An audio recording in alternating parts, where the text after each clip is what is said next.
Tarragon is a green leafy herb commonly used in French cooking.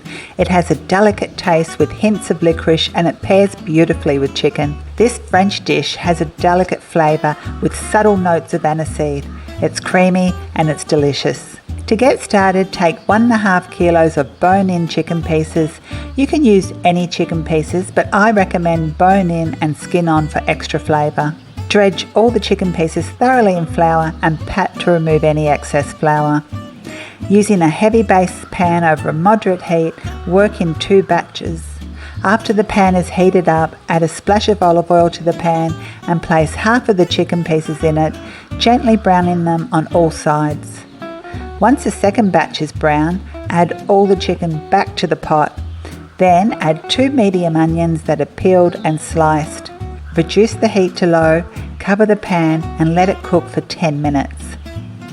After 10 minutes, remove the lid and pour in 1.5 cups of dry white wine, a teaspoonful of salt, some cracked black pepper and 1 tablespoon of dried tarragon, or 2 chopped tablespoons of fresh tarragon.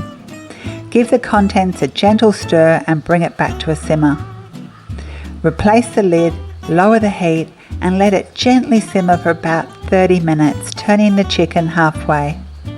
Once the chicken has simmered for 30 minutes, remove it from the pot and place it in a serving pan. Loosely cover it with foil to keep it warm whilst you finish the sauce. Stir the sauce well, deglazing the pan, scraping off any brown bits stuck to the bottom and sides.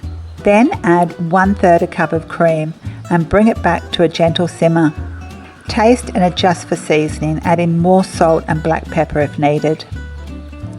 Strain the sauce through a fine strainer directly onto the chicken, stir in the onions and pressing them down until you've extracted all the sauce. Then discard the onions. You can keep the onions if you like. They're great for omelettes or toasties as they're full of flavour. However, for this dish, the sauce has a delicate flavour and the onions would overpower it.